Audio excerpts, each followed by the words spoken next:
प्रियंका चोपड़ा की मां मधु चोपड़ा ने बॉलीवुड का पर्दाफाश कर दिया है एक बार फिर। ब्रेकिंग स्टीरियोटाइप्स के साथ एक बातचीत में प्रियंका चोपड़ा की मां मधु चोपड़ा ने प्रियंका के करियर के शुरुआती दिनों के बारे में बात की है। उन्होंने कहा कि फिल्म इंडस्ट्री हमारे लिए एकदम नई थी, हमारी आंखों में बहुत उम्मीदें थीं। मुझे ऐसा नहीं लगा था कि ये कोई बुरी या मुश्किल जगह है, क्योंकि हमारे दिमाग में कोई भी नेगेटिव बात तो थी नहीं। लेकिन जब हम वाकई में इंडस्ट्री के अंदर गए तो इसकी गंदगी के बारे में हमें पता चला, जिससे शुरुआत में थोड़ी तकलीफ हुई।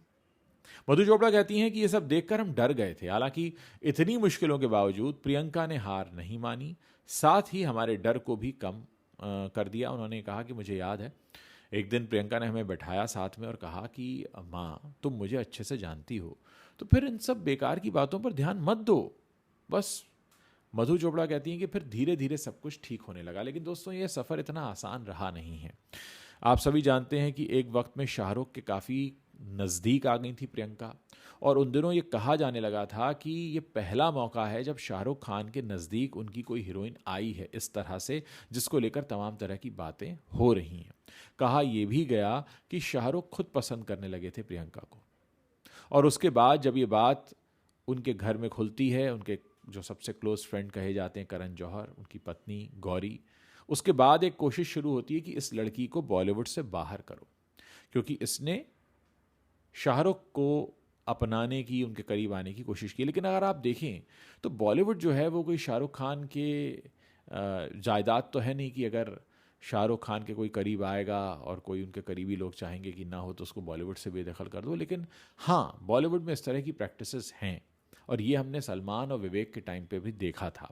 ये कुछ अघोषित चीज़ें हैं कि जो लोग वेल स्टैब्लिश्ड होते हैं उनसे अगर आप पंगा ले रहे हैं तो आपका फिर वहाँ पे रहना दूभर कर दिया जाता है।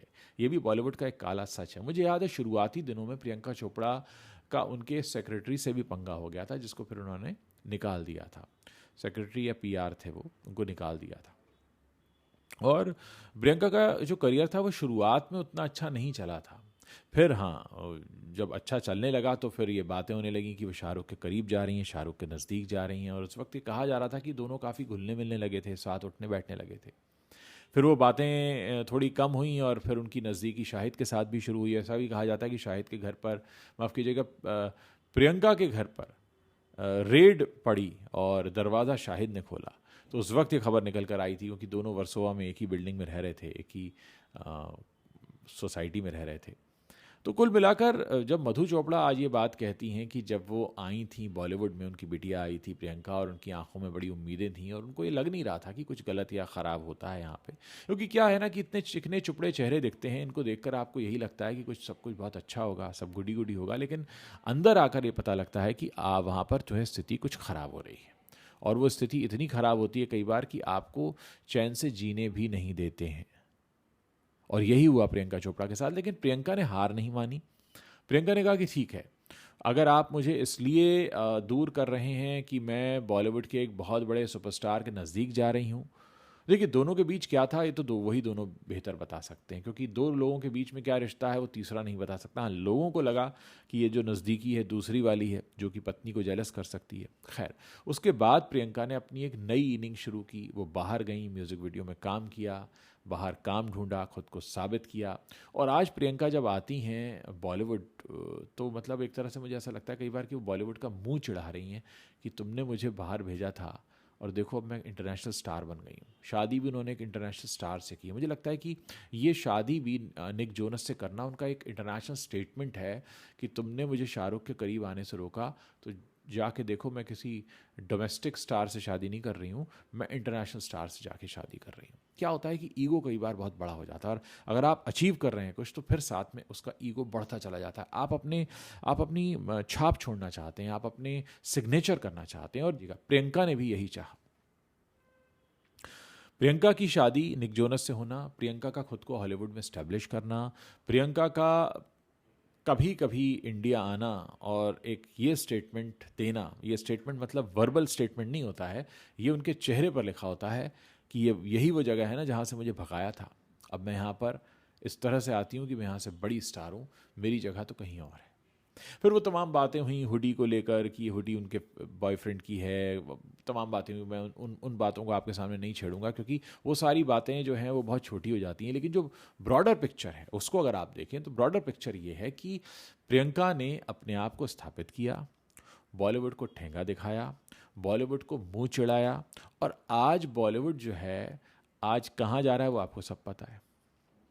यही शाहरुख खान जिनकी वजह से प्रियंका को बाहर जाना पड़ा बॉलीवुड से, क्योंकि कुछ लोग नहीं चाहते थे कि वो नज़दीक आएँ, वही शाहरुख खान जो है 4 साल घर पर खाली बैठे थे। और जब शाहरुख खान घर पर खाली बैठे थे तब प्रियंका जो थी वो अपना इंटरनेशनल स्टारडम स्टैब्लिश कर चुकी थी। ये चल रहा था। तो वक्त किसी का नहीं होता है, आप बड़े स्टार होते हैं। अब शाहरुख खान कहते हैं बड़े स्टार से, I am last of the stars. अरे लास्ट ऑफ द स्टार्स आप खुद कह रहे हो, मतलब सामने वाले कहे तो बात है। लेकिन खैर जो भी हुआ प्रियंका के साथ, कहते हैं ना कि प्रियंका और शाहरुख की कहानी से हम एक सबक तो सीख ही सकते हैं कि जो होता है अच्छे के लिए होता है। न शाहरुख के साथ उनकी नज़दीकी बढ़ती, न गौरी करण को गुस्सा आता, न वो बाहर जाती, न वो इंटरनेशनल स्टार बनती, कुछ होता ही नहीं। हद से हद क्या होता कि उनका नाम शाहरुख के साथ जुड़ा, फिर शाहिद के साथ जुड़ा और 2-3 के साथ जुड़ता, और फिर वो या तो किसी से शादी कर लेती या सिंगल रह जाती और मामला यहीं ख़त्म हो जाता। लेकिन कई बार हमारी लाइफ में कुछ रिश्ते ऐसे चैलेंज बनकर आते हैं कि उन चैलेंजेस को हम एक्सेप्ट करते हैं, फिर उनको जीतते हैं और फिर हम कुछ साबित करते हैं। तो प्रियंका और शाहरुख की जो ज़िंदगी है उससे मुझे ये लगता है कि हम होता क्या है कि हम लोग ना सीखना चाहते हैं सेलिब्रिटीज़ की लाइफ से। अच्छा उसके साथ ऐसा हुआ, उसने ये किया, क्या हम ये कर सकते हैं? क्या हमारे साथ ऐसा होगा तो हम ये करेंगे? तो हम लोग कहीं ना कहीं कंपैरिजन में भी रहते हैं। ऑब्वियसली कोई भी सेलिब्रिटी है जिसको इतने सारे लोग जानते हैं, फॉलो करते हैं, तो कहीं ना कहीं मन में होता है ना, उसने जैसे किया मैं भी वैसा करूँगा। ये बहुत ही कॉमन सी चीज़ है। इट्स लाइक ये बहुत ही मानव स्वभाव है। अमिताभ बच्चन के टाइम पे ना वो कान पे बाल रखने का जो चलन था, या राहुल रॉय के हिट होने के बाद राहुल रॉय वाला स्टाइल, या पैंट पर कुर्ता पहनने का स्टाइल राजेश खन्ना का, वो जो कॉपी करती है ना जनता, वो कोई गलत नहीं है। एक्चुअली स्क्रीन होता है इसलिए कि स्क्रीन आपको बांध लेता है, आपको प्रभावित करता है, और फिर स्क्रीन पर आने वाले जितने भी चेहरे होते हैं आप उनके जैसे बनना चाहते हैं। तो बात हो रही थी शाहरुख प्रियंका की माँ के बारे में, जिन्होंने कहा कि बॉलीवुड तो बड़ी काली दुनिया है।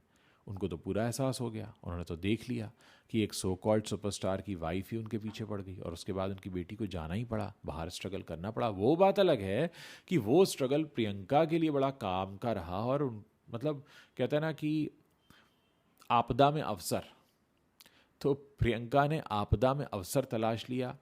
शायद कहीं ना कहीं वो शुक्रगुजार होंगी आज की तारीख में करण जौहर और गौरी की कि आपने अच्छा मेरा जीना दूभर कर दिया था, मैंने तो अपनी दुनिया ही कहीं और बसा ली और आपसे बड़ी दुनिया बसा ली। तो इसलिए अगर आपकी लाइफ में भी कभी कोई प्रॉब्लम आ रही हो तो निराश या परेशान मत होइएगा। प्रियंका चोपड़ा के बारे में सोच के देखिएगा कि उनकी लाइफ में भी परेशानी आई थी, अच्छा खासा करियर था, छोड़ के जाना पड़ा, लेकिन क्या हुआ, जहाँ गई वहाँ इससे भी बड़ा नाम बना लिया। तो ऐसा है, बॉलीवुड की लोगों की ज़िंदगी से सीखना है तो आप सीख सकते हैं, जानना है तो जान सकते हैं कि हाँ यहाँ पे भी जो दुनिया है बड़ी डामाडोल रहती है। दोस्तों एक जाते जाते बात आपसे कहना चाहता हूँ, आप जिस भी शहर में रहते हो आप अपना नाम और शहर का नाम ज़रूर लिखिएगा, और साथ ही आपके घर के आसपास अगर कोई अनाथालय है, वृद्धाश्रम है, अपनी महीने की कमाई का एक हिस्सा वहाँ पर ज़रूर देकर आइए। पैसे की शक्ल में मत दीजिए, खाने पीने की शक्ल में दीजिए, कपड़े की शक्ल में दीजिए। नॉर्थ में ठंड बढ़ गई है, आप कंबल वगैरह दान कर सकते हैं, लेकिन प्लीज़ थोड़ा सा अपने आसपास के लोगों का ध्यान ज़रूर रखिए। अगले वीडियो में आपसे फिर मुलाकात होगी, तब तक आप इस वीडियो के नीचे कॉमेंट कर सकते हैं, इस वीडियो को शेयर कर सकते हैं, और हाँ अगर आपने अभी तक हमारे चैनल को सब्सक्राइब नहीं किया है तो प्लीज़ कर लीजिए, ताकि जब भी हम ऐसा कोई वीडियो लेकर हाजिर हों आपको उसके बारे में तुरंत पता लग सके। थैंक यू, शुक्रिया।